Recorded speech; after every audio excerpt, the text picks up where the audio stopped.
Also, wenn Ihr Unternehmen voll auf Microsoft setzt, dann scheint Parloa die absolut logische Wahl für Conversational AI zu sein, oder?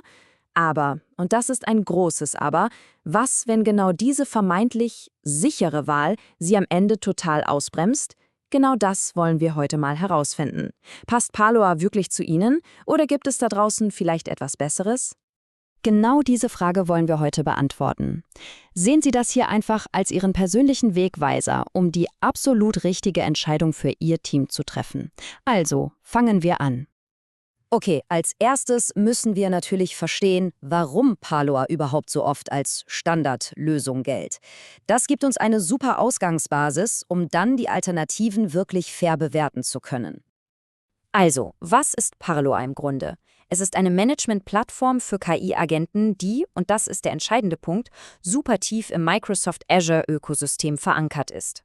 Das ist natürlich ein riesiger Vorteil, wenn Ihre Firma sowieso schon komplett auf Azure läuft.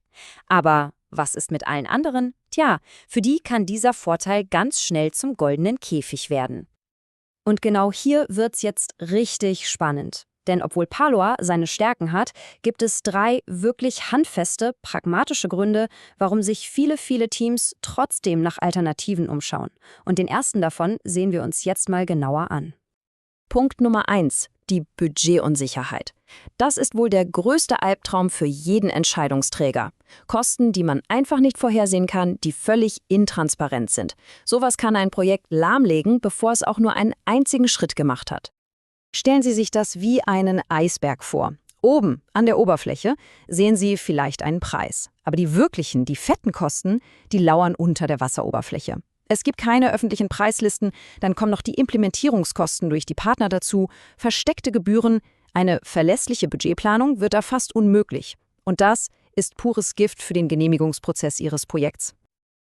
Okay, Herausforderung Nummer 2: mangelnde Agilität und Geschwindigkeit. Parloa hat ein eher langsames, starres Implementierungsmodell. Das läuft so von oben nach unten. Und wenn Sie aber schnell sein müssen, wenn Sie am Markt agil agieren wollen, dann wird genau das zu einem echten Problem. Was bedeutet das jetzt ganz konkret für Sie und Ihr Team? Ganz einfach. Sie sind von externen Partnern abhängig. Und das ist nicht nur teuer, es ist vor allem langsam. Wenn Ihr Team also selbst Hand anlegen will, schnell mal was ausprobieren, iterieren, dann wird dieses Modell zu einer echten Handbremse für Ihre Projekte. Und zu guter Letzt, Punkt 3, die technischen und strategischen Risiken. Wir reden hier von dem gefürchteten Vendor-Lock-in, also der festen Bindung an einen Anbieter und der Komplexität bei der Integration. Das ist ein strategischer Punkt, den man wirklich auf keinen Fall unterschätzen sollte. Hier zeigt sich, dass die enge Microsoft-Partnerschaft ein echtes zweischneidiges Schwert ist. Sie sind an Azure gekettet. Wenn Ihre Firma aber auf AWS oder Google Cloud setzt, Pech gehabt. Und dann versuchen Sie mal, unabhängige Bewertungen oder Erfahrungsberichte zu finden. Viel Glück dabei. Es gibt kaum welche. Und das heißt im Klartext, Sie müssen dem Anbieter und seinen Versprechen fast blind vertrauen. Okay, genug von den Herausforderungen, kommen wir zu den Lösungen. Fangen wir mit der ersten Gruppe an, den, wie ich sie nenne, agilen Bildern. Das sind die Tools für Teams, bei denen es vor allem um 3 Dinge geht: Geschwindigkeit, transparente Kosten und die Kontrolle im eigenen Haus zu behalten. Ein super Beispiel hierfür ist Famulor AI. Schauen Sie mal, wie es die Probleme von Parloa direkt angeht. Statt intransparenter Preise ein klares Pay-as-you-go-Modell. Statt auf Partner zu warten, ein schnelles Setup, das Sie selbst in die Hand nehmen können. Und das Beste, kein Azure-Login. Es ist komplett Cloud-unabhängig. Sie können also Ihren eigenen Tech-Stack mitbringen. Und es wurde von Grund auf für Sprache entwickelt. Wir sprechen hier von Latenzzeiten unter einer Sekunde. Und sehen Sie sich das an, 5 von 5 Sternen bei den OMR-Reviews. Das ist ein starkes Signal von echten Nutzern. Genau diese Art von öffentlicher, unabhängiger Bestätigung, die bei Parloa eben oft fehlt, kann bei der Entscheidung den Ausschlag geben. Nächster Kandidat, Synthflow. Das ist eine wirklich spannende Alternative, vor allem für Teams, die eine einfache No-Code-Lösung brauchen. Mit dem visuellen Workflow-Builder kann man hier quasi per Drag and Drop arbeiten. Das Ergebnis? Sie sind in Wochen live, nicht erst in Monaten. Und das Ganze bei superschnellen Antwortzeiten unter 500 Millisekunden. Und dann haben wir noch VoiceFlow. Das ist wirklich das ideale Werkzeug für Designteams und Startups. Hier steht alles im Zeichen von schnellem Prototyping und Zusammenarbeit. Statt eines starren, isolierten Prozesses können Teams hier gemeinsam in Echtzeit an Designs feilen. Absolut genial für schnelle Iterationszyklen. Und auch hier komplett unabhängig von ihrem restlichen Tech-Stack. So, jetzt wechseln wir mal die Perspektive. Verlassen wir die agilen Bilder und schauen uns die Enterprise-Spezialisten an. Das sind sozusagen die Schwergewichte im Ring. Die direkt mit Parloa konkurrieren, aber jeder von ihnen hat seine ganz eigene Superkraft. Hier mal ein Schnelldurchlauf. Da haben wir Poly AI, die glänzen mit vortrainierten Agenten für eine super hohe Anrufeindämmung.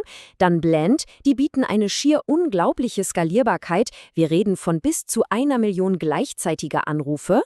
Ada.cx ist der ungeschlagene Champion, wenn es um echtes Omnichannel geht. Also Sprache, Chat, E-Mail, alles aus einer Hand. Cognigy gibt Ihnen die ultimative Flexibilität, sogar mit On-Premise-Optionen, wenn Sie alles auf Ihren eigenen Servern laufen lassen wollen. Und Sierra AI, deren Agenten können nicht nur reden, sondern auch wirklich handeln und klingen dabei exakt wie ihre Marke. Puh, ganz schön viele Optionen, oder? Wie zum Teufel soll man da die richtige Wahl treffen? Keine Sorge, wir haben dafür einen ganz einfachen 4-Schritte-Rahmen, der Ihnen hilft, hier eine wirklich fundierte Entscheidung zu treffen. Nehmen Sie sich einen Moment Zeit und beantworten Sie diese 4 Fragen ganz ehrlich für sich und Ihr Team. Ihre Antworten werden Sie fast wie von selbst in die richtige Richtung lenken. Brauchen Sie transparente, nutzungsbasierte Preise oder passt ein großer Enterprise-Vertrag? Haben Sie Monate Zeit für die Einführung oder muss es in wenigen Wochen klappen? Sind Sie tief in der Azure-Welt oder brauchen Sie Flexibilität? Und geht es nur um Sprache oder um alle Kanäle? Jede Antwort bringt Sie einen Schritt näher. Diese Tabelle hier fasst das Ganze nochmal perfekt zusammen. Auf der einen Seite die agilen Bilder wie Famulor oder Synthflow, transparentes Pricing, schnell, flexibel. Auf der anderen Seite die Enterprise-Spezialisten wie Poly AI oder Cognigy. Gebaut für massive Skalierung, aber eben auch mit komplexeren Verträgen und längeren Implementierungszeiten. Wo sehen Sie sich da? Ihre Antwort hier zeigt Ihnen ganz klar den Weg. Und genau darum geht es doch am Ende, oder? Eine solche Nutzerstimme zeigt, was möglich ist, wenn man die richtige Plattform wählt. Wenn alles perfekt auf die eigenen Bedürfnisse zugeschnitten ist, hier zum Beispiel auf Sprachqualität und Geschwindigkeit, das kann wirklich alles verändern. Und damit kommen wir zum Schluss. Letztendlich läuft alles auf diese eine entscheidende Frage hinaus. Also seien Sie ehrlich zu sich selbst und zu Ihrem Team. Was ist Ihre absolute Nummer 1 Priorität? Ist es Geschwindigkeit, ist es Skalierung oder ist es Einfachheit? Ihre Antwort auf diese Frage, das ist der Schlüssel zur perfekten Plattform.